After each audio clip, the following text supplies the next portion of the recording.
मैं Jitendra Kumar plus two उच्च विद्यालय जेएलडी में अर्थशास्त्र शिक्षक के रूप में कार्यरत हूँ और आज मेरा तीसरा वीडियो है। पहला वीडियो में हम उपयोगिता, सीमांत उपयोगिता, उदासीनता के बारे में बताए थे। दूसरा वीडियो में हम मांग का नियम बताए थे और मांग के बारे में बताए थे।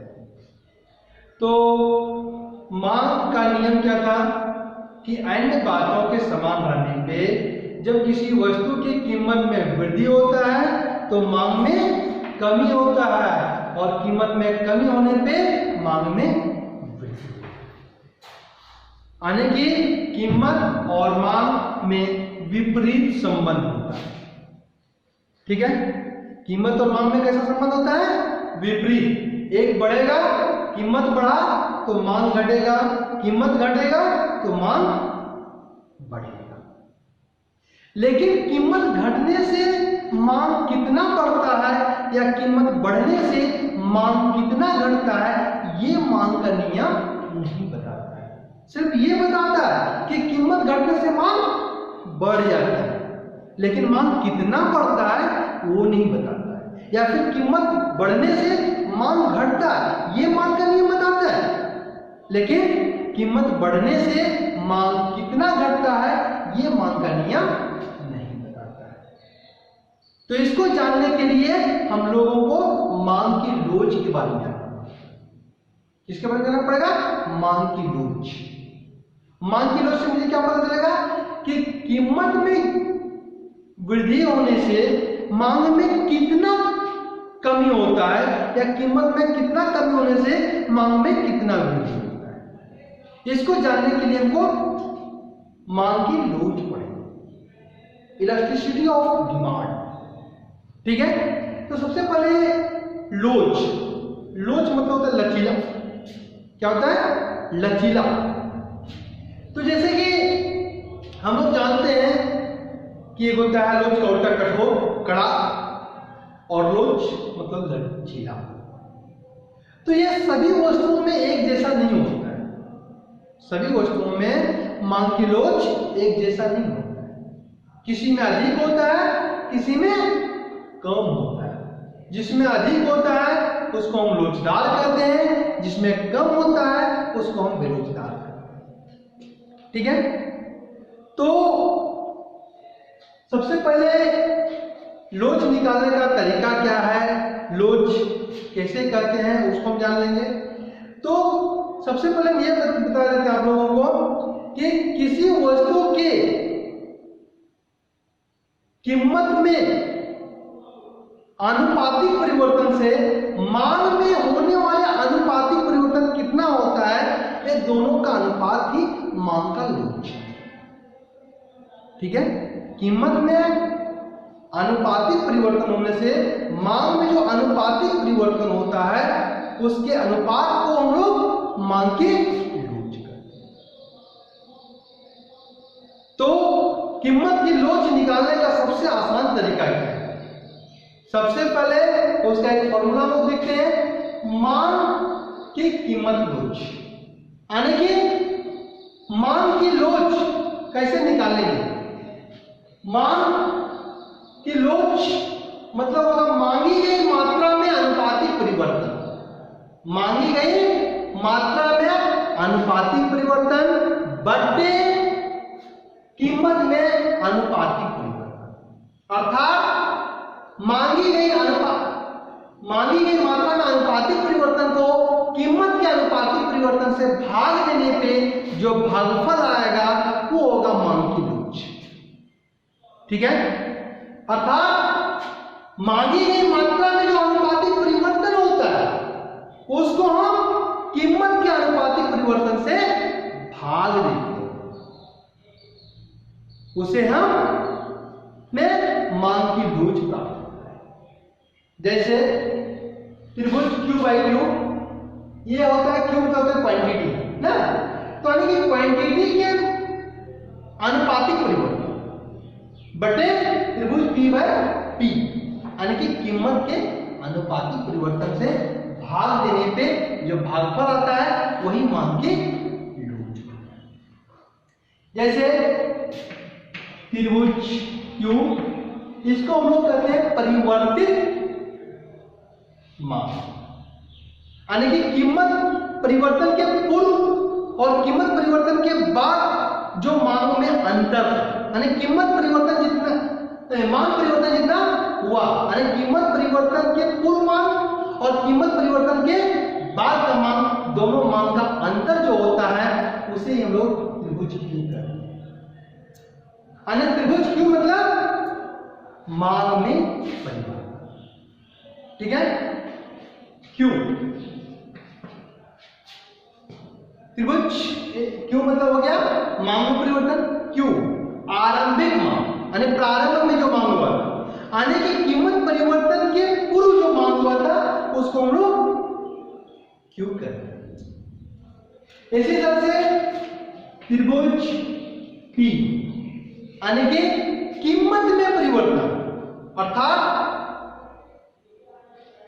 जो पूर्व का कीमत था और जो कीमत बढ़ा, दोनों का अंतर जो होता है वही हो गया त्रिभुज पी, यानी कि कीमत में परिवर्तन।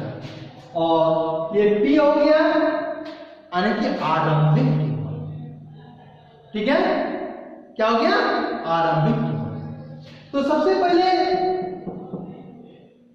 यह चारों जान लिया, त्रिभुज क्यू मान में परिवर्तन, क्यू आरंभिक मान, त्रिभुज पी कीमत में परिवर्तन, पी आरंभिक कीमत, ठीक है।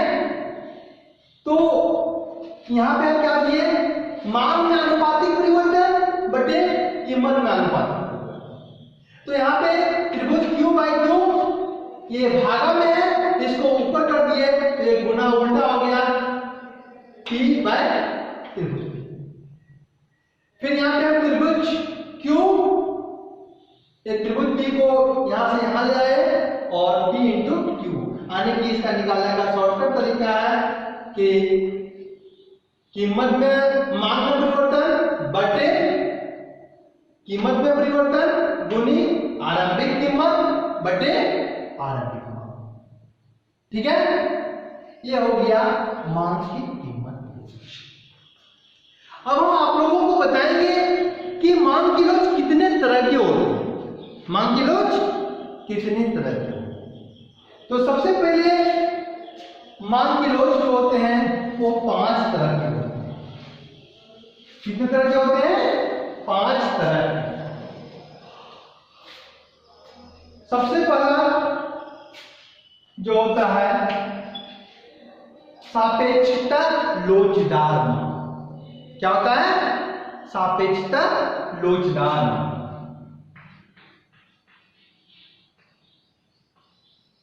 सापेक्षता लोचदार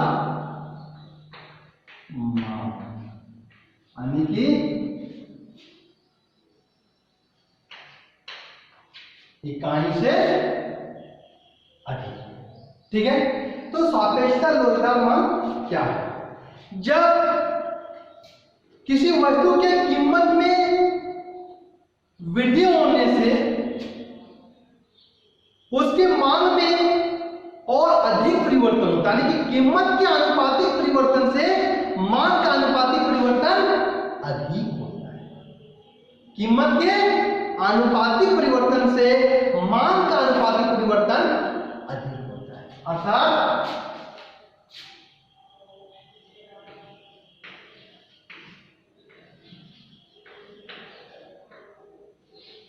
हम क्या बोले कि कीमत के आनुपातिक परिवर्तन से मान का आनुपातिक परिवर्तन अधिक होता है, ठीक है। कीमत का परिवर्तन आनुपातिक परिवर्तन से मान का आनुपातिक परिवर्तन अधिक होता है, तो उसे हम सापेक्षता लोचदार मान, ठीक है। इसको हम डायग्राम के द्वारा भी दिखा सकते हैं।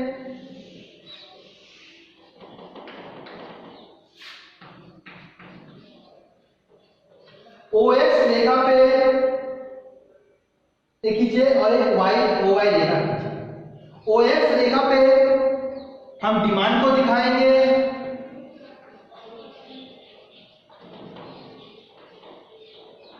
OY रेखा पे हम प्राइस को दिखाएंगे।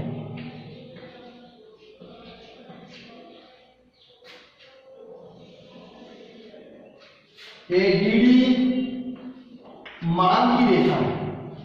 हम यहां पे देखते हैं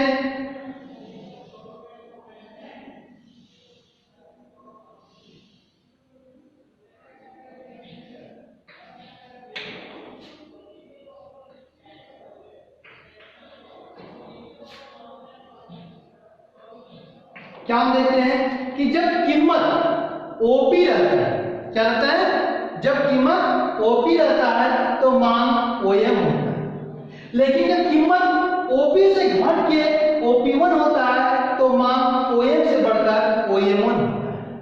हम यहां देख रहे हैं कि कीमत का अनुपातिक परिवर्तन जो है वो मांग के अनुपातिक परिवर्तन से कम।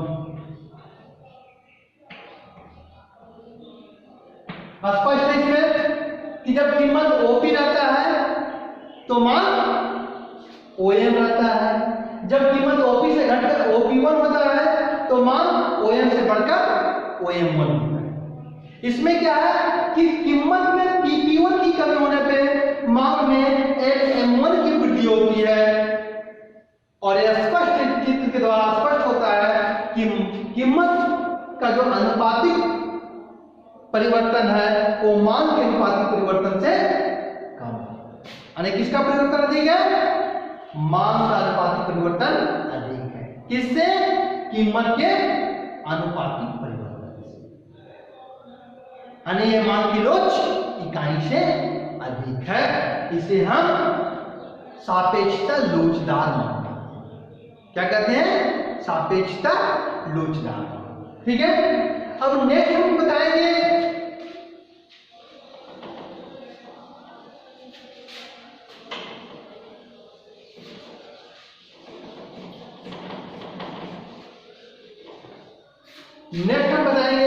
नंबर 2 सापेक्षता बेलोचदार।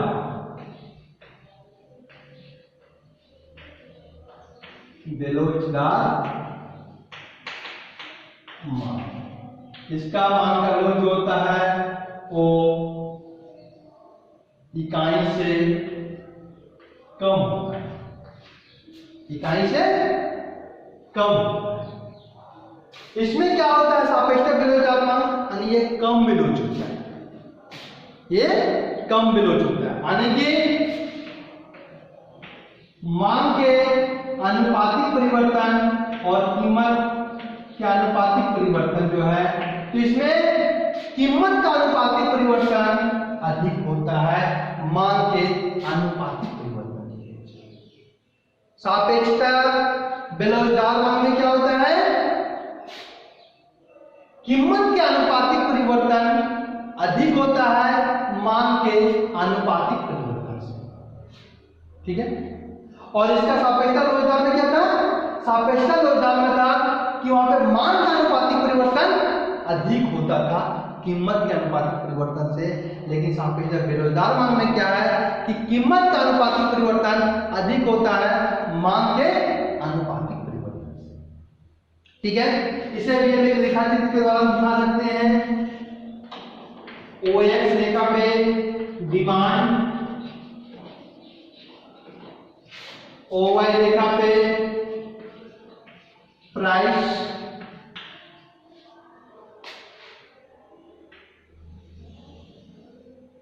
ये DD मांग की रेखा है,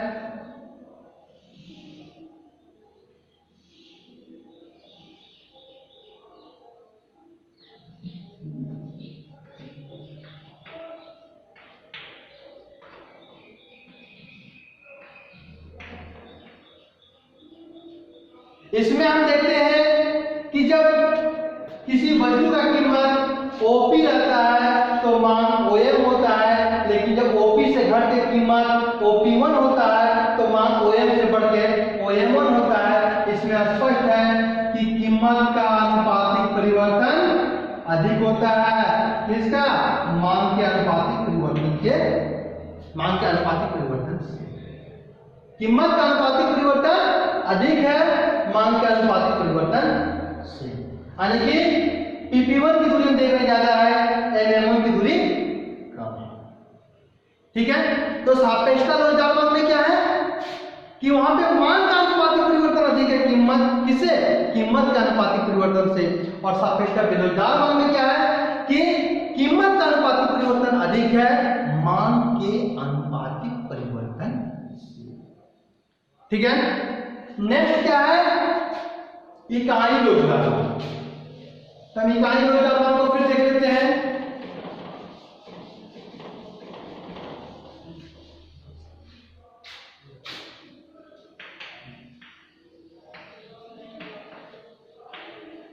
इकाई लोचदार मांग यानी कि इकाई के बराबर होता है। इसमें क्या होता है कि मांग का आनुपातिक परिवर्तन बराबर होता है कीमत के आनुपातिक परिवर्तन से। ठीक है, इसमें बराबर होता है, दोनों बराबर। मांग का आनुपातिक परिवर्तन बराबर होता है कीमत के आनुपातिक परिवर्तन से। ठीक है, जैसे कि इसमें भी वही करेंगे, OX रेखा पे डिमांड को दिखाएंगे, OY रेखा पे दिखाएंगे,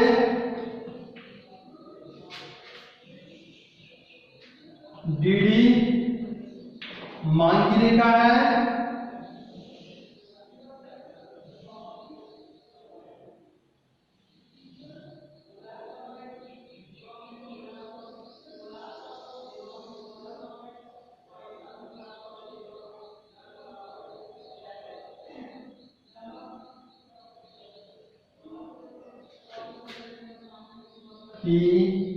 P1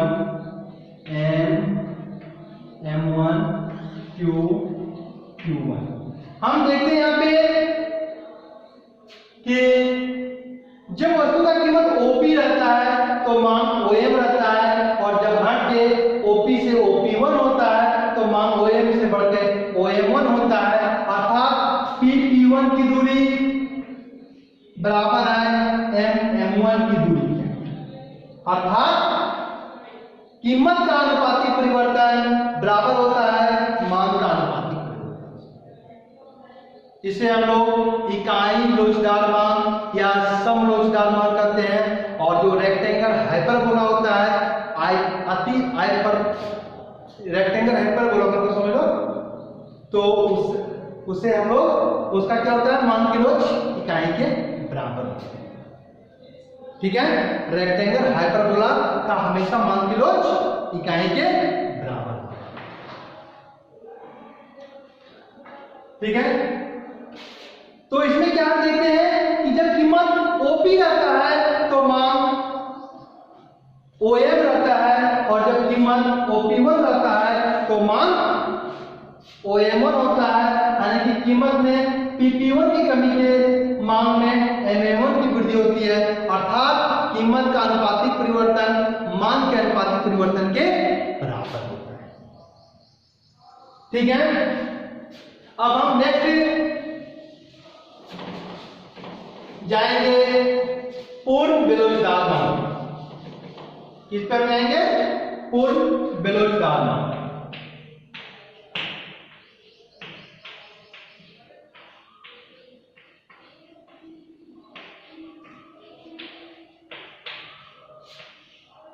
यानी कि मांग की लोच 0। इसमें क्या होता है, कीमत का आनुपातिक परिवर्तन इक्वल टू 0। अर्थात इसे भी हम एक रेखा चित्र के द्वारा दिखाएंगे। OX पे डिमांड को और OY को, प्राइस को, ये DD मांग वक्र है,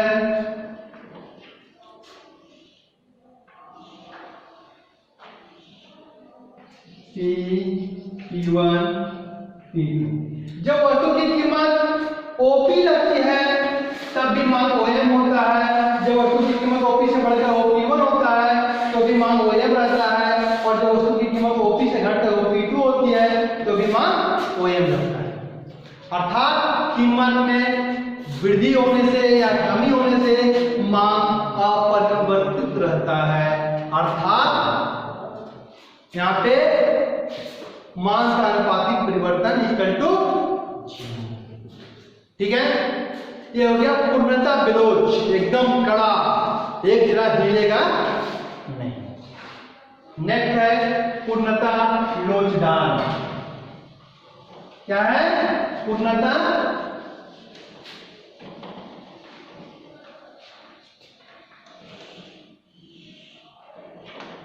OX पे डिमांड को दिखाते हैं, OY पे प्राइस को दिखाते हैं,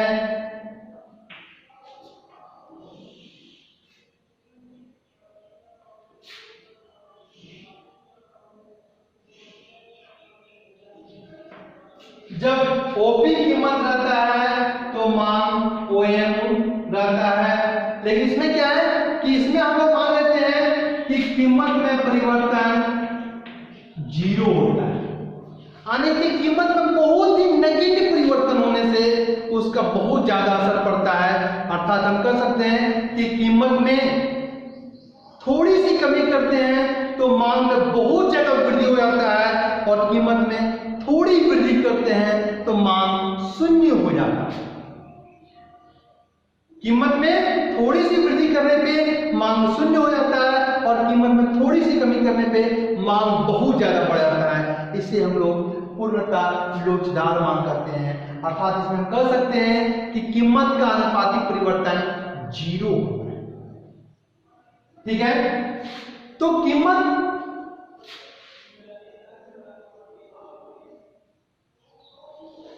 जो लोच था वो कितने तरह का होता है? 5 तरह का। इसको फिर से एक बार रिपीट कर देते हैं कि जब सापेक्षता लोचदार मांग होता है तो उसमें मांग का अनुपातिक परिवर्तन कीमत के अनुपातिक परिवर्तन से अधिक होता है। ठीक है, जब सापेक्षता लोचदार मांग होता है तो मांग का अनुपातिक परिवर्तन कीमत का अनुपातिक परिवर्तन से अधिक होता है, और जब मांग सापेक्षता लोचदार होता है तो उसमें क्या होता है कि मांग का अनुपातिक परिवर्तन कीमत के अनुपातिक परिवर्तन से कम होता है। कब? सापेक्षता बेलोचदार मांग। ठीक है, सापेक्षता लोचदार मांग में क्या होता है कि मांग का अनुपातिक परिवर्तन अधिक होता है कीमत के अनुपातिक परिवर्तन से, जबकि सापेक्षता बेलोचदार मांग में क्या होता है कि मांग का अनुपातिक परिवर्तन कम होता है कीमत के अनुपातिक परिवर्तन से। तीसरा क्या है? इकाई लोचदार मांग, या हम लोग इसे सम लोचदार मांग करते हैं। तो इसमें क्या होता है? मांग का अनुपातिक परिवर्तन कीमत के अनुपातिक परिवर्तन से बराबर होता है। क्या होता है? मांग का अनुपातिक परिवर्तन कीमत के अनुपातिक परिवर्तन से बराबर होता है। और पूर्णता बेलोचदार मांग में क्या होता है कि मांग का अनुपातिक परिवर्तन 0 होता है, जबकि पूर्णता लोचदार मांग में क्या होता है कि कीमत का अनुपातिक परिवर्तन 0 होता है। अब हम इसको एक साथ एक डायग्राम में दिखाते हैं।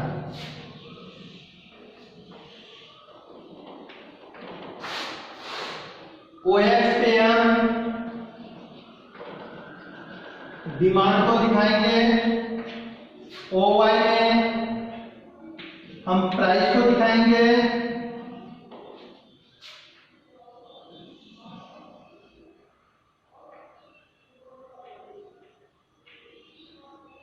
यानी कि जब मांग की रेखा सीधी होगी तो ये होगा पूर्णता बेलोचदार।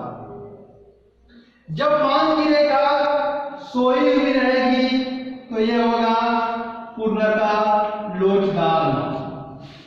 ठीक है, जब मांग की रेखा सीधी खड़ी होगी तो वो होगी पूर्णतः बेलोचदार मांग, और जब मांग की रेखा सोई हुई रहेगी तो ये होगा पूर्णतः लोचदार मांग। और जो बीच में रेखा जाएगी एकदम,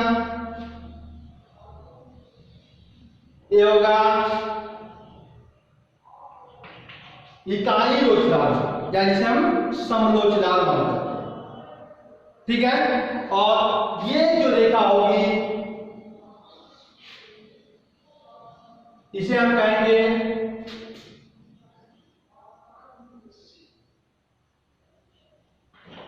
सापेक्षता बेलोचदार, और इस रेखा को हम कहेंगे सापेक्षता लोचदार। अर्थात मांग की रेखा जितनी चपटी होगी, मांग की लोच उतनी अधिक होगी, मांग की रेखा जितनी खड़ी होगी, मांग की लोच उतनी कम होगी। ठीक है, यानी कि मांग की लोच की रेखा जितनी खड़ी होगी उतनी ही मांग की लोच कम होगी, अर्थात बेलोच होगी। लेकिन मांग की लोच रेखा, मांग की रेखा जो है जितनी झुकी हुई होगी उतनी मांग की लोच अधिक होगी। जैसे मैं दिखाया है कि यहाँ पे मांग की रेखा सोई हुई है तो यहाँ पे पूर्णतः लोचदार मांग है, एक खड़ी है तो पूर्णतः बेलोचदार मांग है। जो बीचों बीच है, ना ज्यादा सोया हुआ ना ज्यादा खड़ा हुआ, तो यह इकाई लोचदार मांग, यह सम लोचदार मांग है। और जब थोड़ा सा खड़ा हुआ है तो यह है सापेक्षता बेलोचदार मांग, यानी इसमें मांग की लोच इकाई से कम होती है इसमें, और इसमें जो ज्यादा सोया हुआ है ये क्या होता है, ये इकाई से अधिक होती है। ठीक है, इसके बाद हम आप लोगों को मांग की लोच मापने की विधि बताएं। तो मांग की लोच की माप की जो विधि उसका हम जिक्र करेंगे। सबसे पहले प्रतिशत या अनुपातिक विधि। क्या है? प्रतिशत या अनुपातिक विधि। प्रतिशत विधि क्या है? इसमें हम क्या करते हैं कि मांग में जो अनुपातिक परिवर्तन होता है और जो कीमत में अनुपातिक परिवर्तन से भाग ना, अगर मान ली जाए कीमत में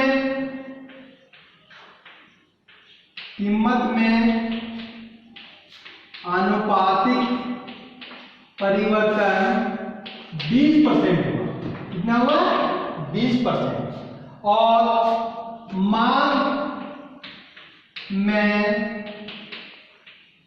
अनुपातिक परिवर्तन भी 20% हुआ। ठीक है, मांग का अनुपातिक परिवर्तन भी 20% है और कीमत का अनुपातिक परिवर्तन भी 20% है। तो इसमें क्या होगा? मांग का अनुपातिक परिवर्तन कितना है? 20%, बटे कीमत में अनुपातिक परिवर्तन कितना है? 20%। यानी कि ये इसमें मांग की लोच इकाई के बराबर है।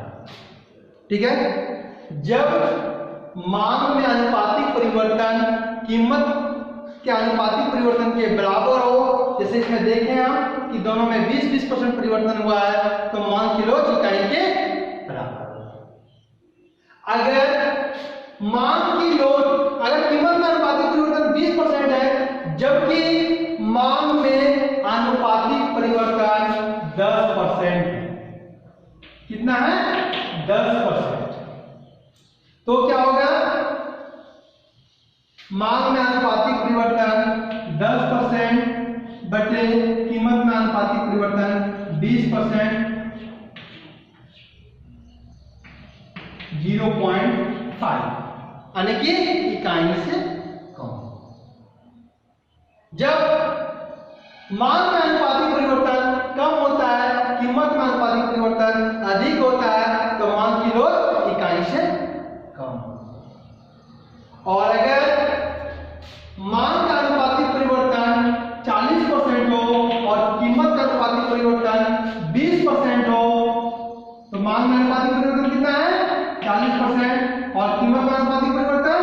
20%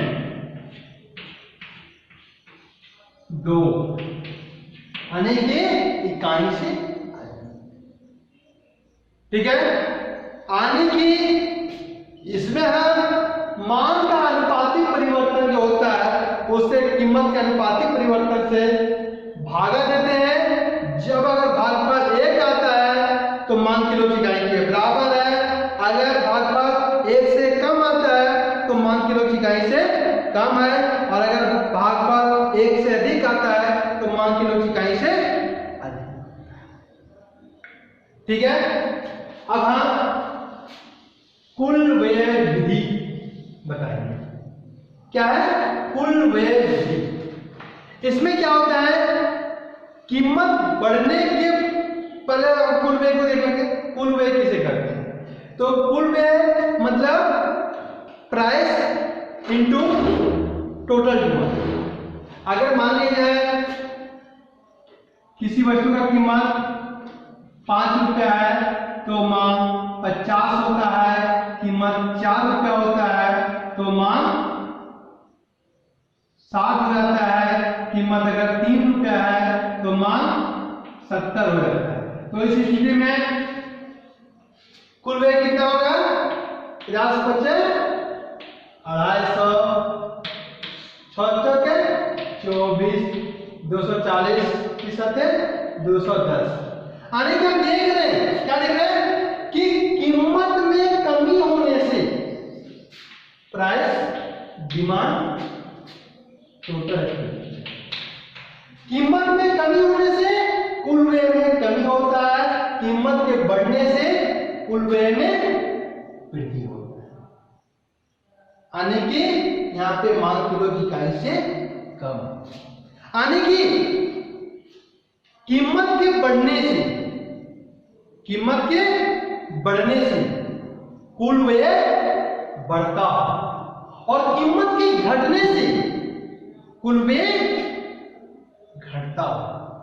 तो मान किलो इकाई से कम है, आने की सापेक्षता विलोचिता।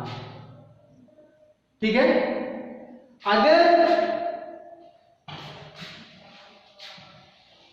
यहां पे 5 रुपए में डिमांड 50 का है, 4 रुपए में डिमांड 80 का है, 3 रुपए में डिमांड 120 का है, तो कुल व्यय देखा जाए 250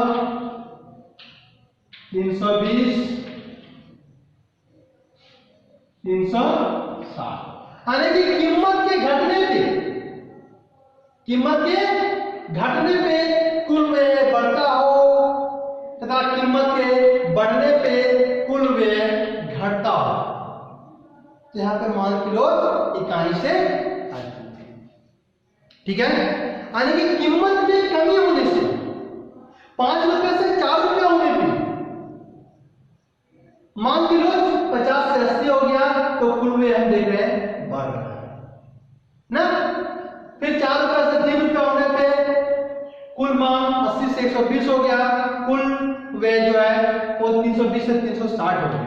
यानी कि कीमत में कमी होने से कुल व्यय में वृद्धि होती है, और कीमत के बढ़ने से कुल व्यय में कमी होती है, तो यह इसमें मान किलो इकाई से अधिक हो। ठीक है। नेक्स्ट इकाई के बराबर।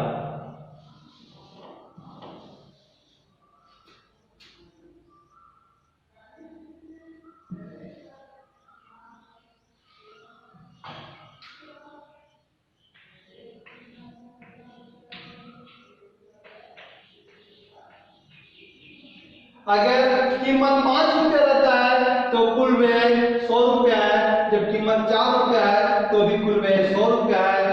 इसका मतलब है कि कीमत के बढ़ने या घटने से कुल व्यय अपरिवर्तित रहता है, तो यहां पे मान किलो इकाई के बराबर।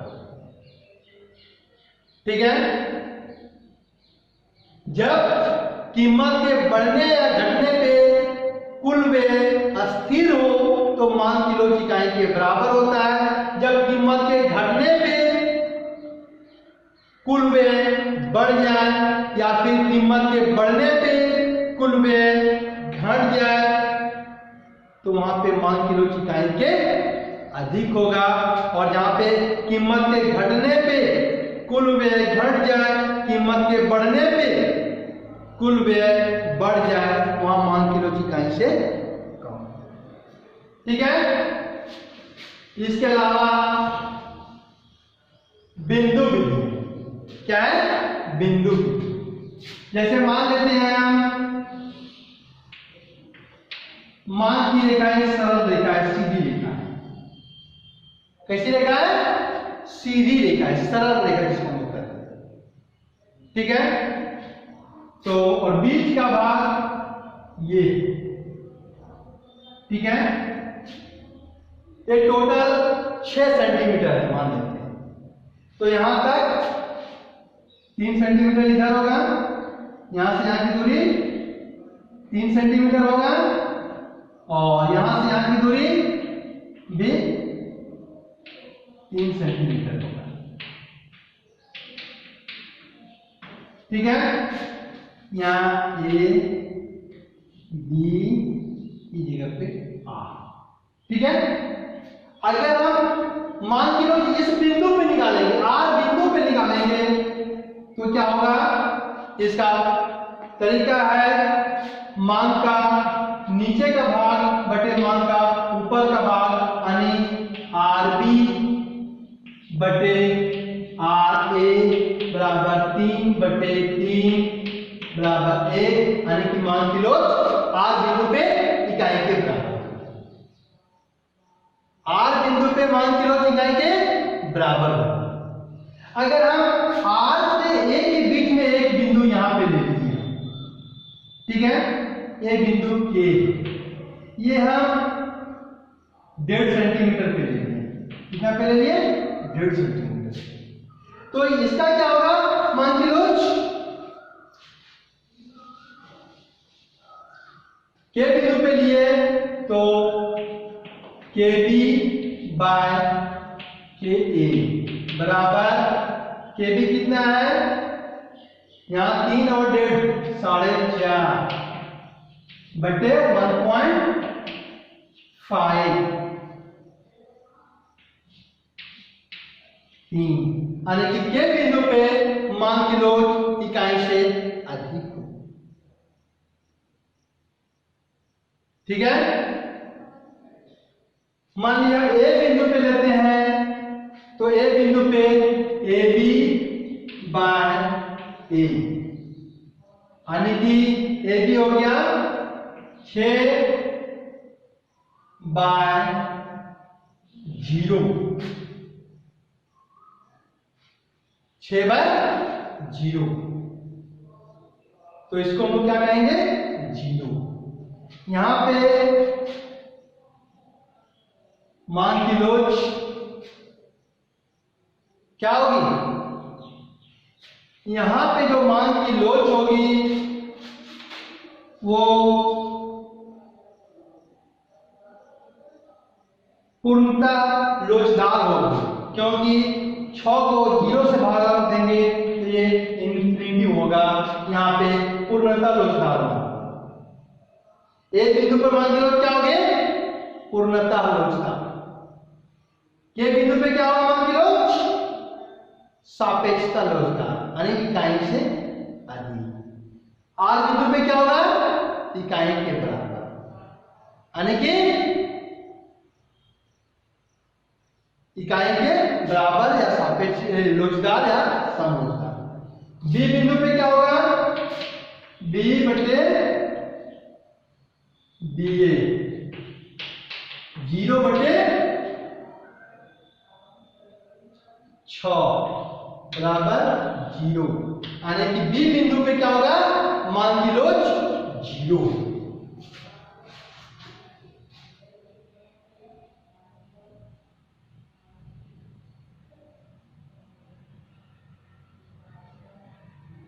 यानी कि बी बिंदु पे मान की लोच पूर्णतः लोच, आर बिंदु पे इकाई के बराबर, यहां पे पूर्णतः लोचदार, यहां पे इकाई से अधिक, इस जगह पे इकाई से कम। यानी कि सब यहां पे रहता है पूर्ण लोचदार, धीरे धीरे सापेक्षिक रोजगार, इकाई रोजगार, सापेक्षिक रोजगार, पूर्णतः रोजगार। ठीक है। आने की सबसे पहले हम देखते हैं कि ए बिंदु पे, तो ए बिंदु पे पूर्णतः रोजगार होती है, उसके बाद बी बिंदु पे पूर्णतः बेरोजगार होती है, और ये पूर्णतः रोजगार और पूर्णतः बेरोजगार का बीच का भाग है। ठीक है।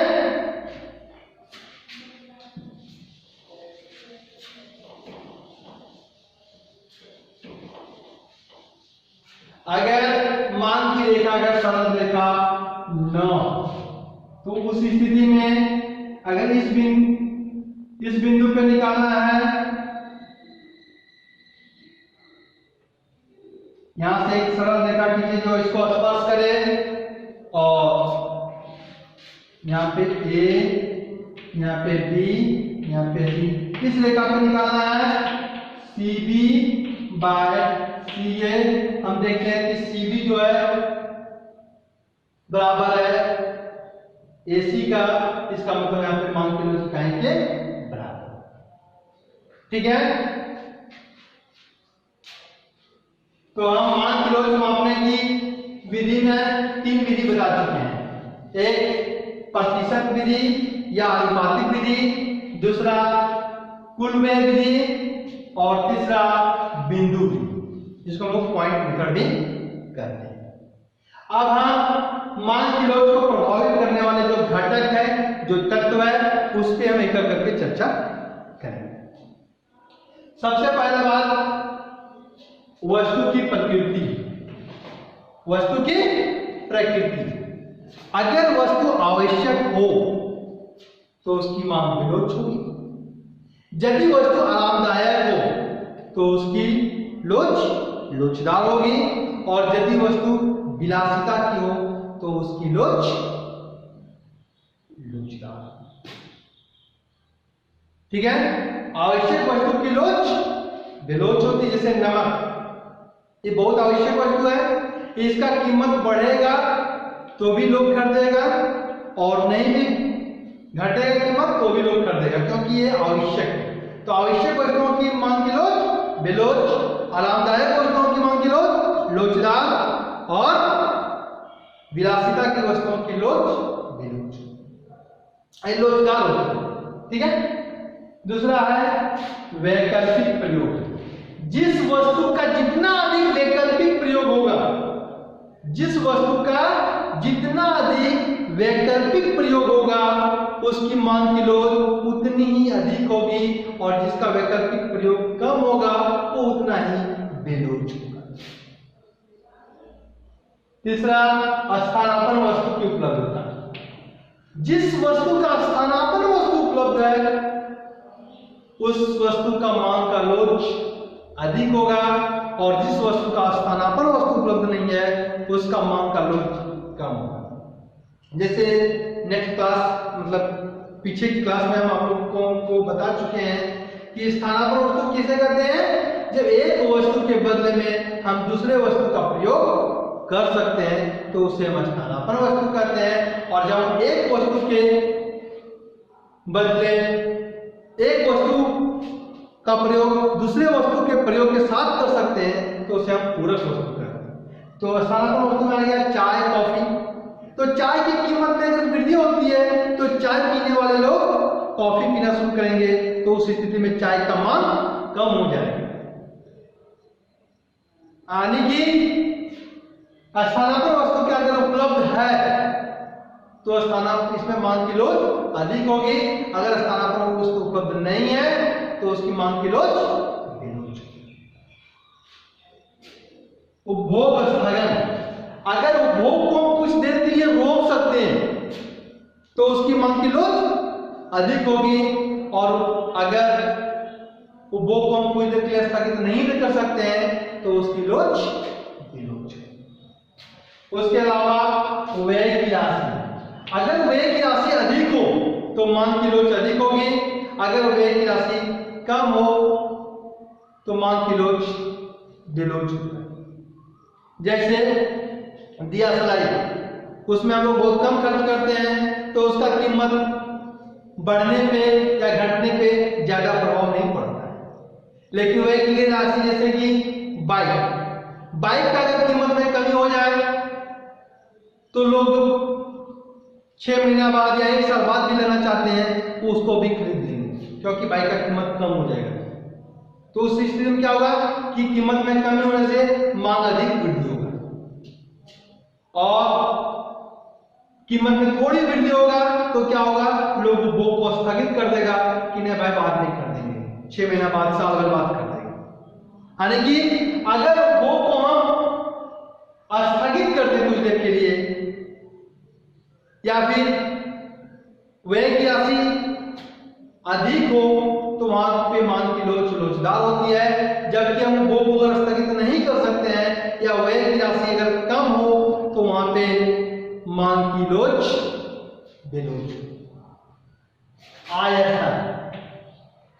स्तर जिसका अधिक हो उसके लिए क्या है कि मांग की लोच बेलोच होती है, लेकिन जिसका आय का स्तर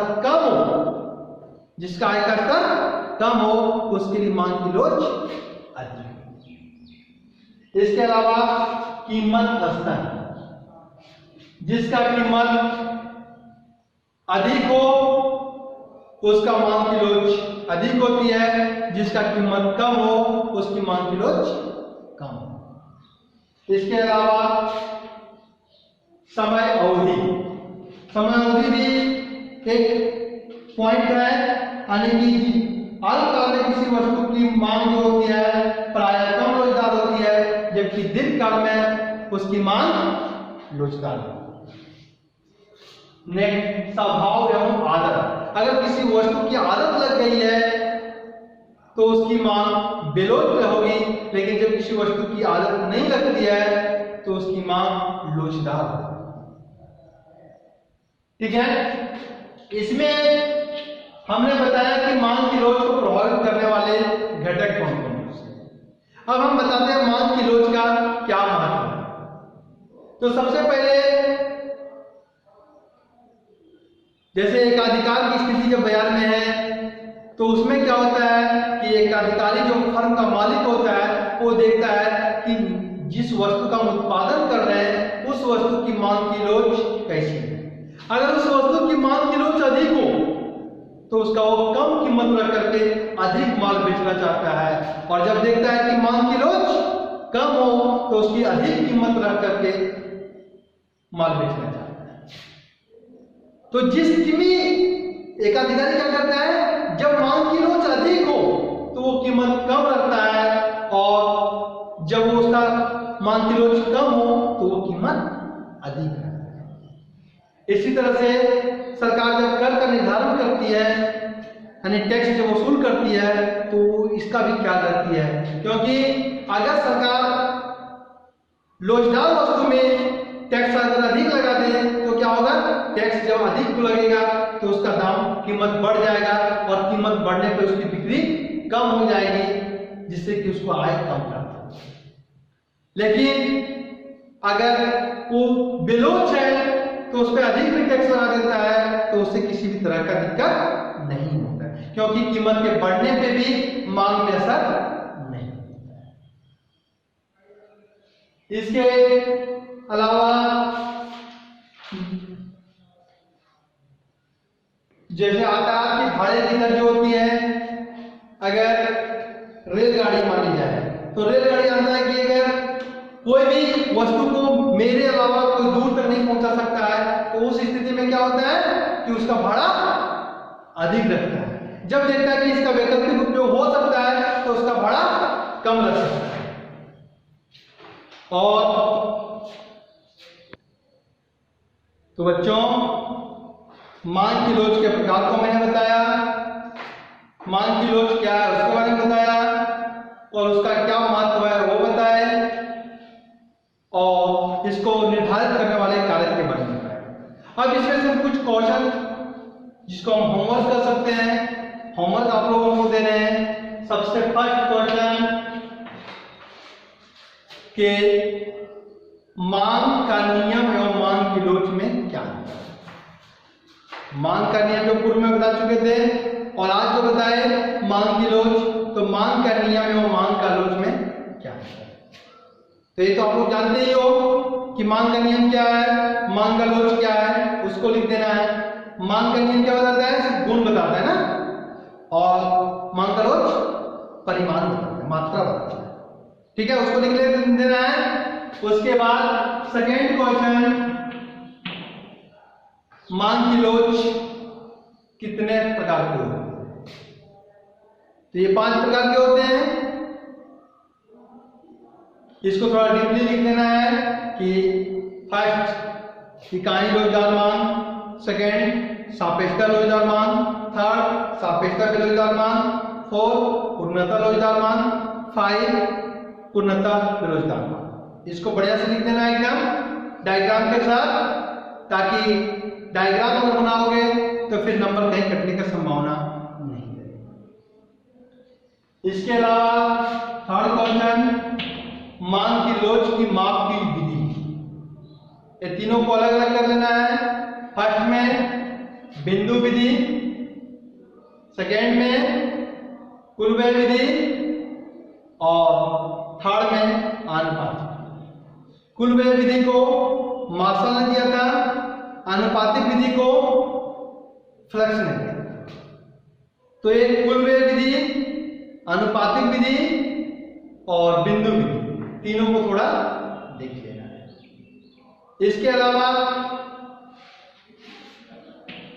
मांग की लोच को प्रभावित करने वाले घटक, जो वस्तु की प्रकृति, इसे जो बताए थे कि मांग की लोच को कौन कौन प्रभावित करता है।